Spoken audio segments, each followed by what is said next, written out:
নিউমোলজি পাওয়ার সম্বন্ধে জানতে চাও? তোমরা সবাই স্ত্রী টু মুভিটির নাম শুনেছো বা অনেকে এই মুভিটি দেখেছো। বর্তমানে সব থেকে ট্রেন্ডিংয়ে চলছে, সব থেকে super duper hit blockbuster movie, যে অনেক কম টাকা স্পেন্ড করে অনেক হিউজ পরিমাণে টাকা ইনকাম করছে। তো এখানে ম্যাজিক কোথায় ম্যাজিক দেখাচ্ছি। আমরা সবসময় বলি নিউমোলজির ভাষাতে 1 নম্বর, 3 নম্বর, 5 নম্বর ও 6 নম্বর সব থেকে স্ট্রং নাম্বার, যে লাকি নাম্বার বা সকলকে লাক দিয়ে থাকে। সব থেকে স্ট্রং নাম্বার মানুষকে লাক্সারিও দেয়, লাক দেয়, সুখ সুবিধা, টাকা পয়সা, ভোগ বিলাসিতা সবকিছু দেয়।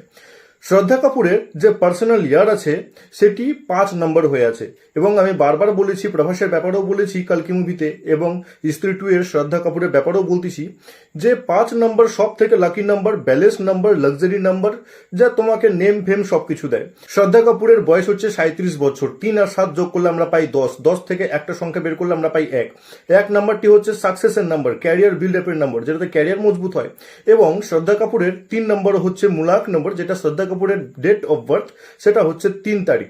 তো 3 তারিখ থেকে আমরাও এখানে একটা গুড নাম্বার পেয়ে থাকি। 3 নম্বরের পাওয়ার আসছে এখানে, 5 নম্বরের পাওয়ার আসছে পার্সোনাল ইয়ার, এবং 1 নম্বরের পাওয়ার আসছে যেটা হচ্ছে বছর থেকে পাই, 37 বছর বয়স থেকে। তো এখানে অবশ্যই বুঝতে পারছো যে নিউমোলজি পাওয়ার হিসেবে কতটা এখানে ব্যবহার হয়েছে। আর সব থেকে বড় ব্যাপার হচ্ছে এই বছরে 2024-এ যে মেহনত হার্ড ওয়ার্ক করবে তাকে এই বছরে সাকসেস, সফলতা পেতেই হবে।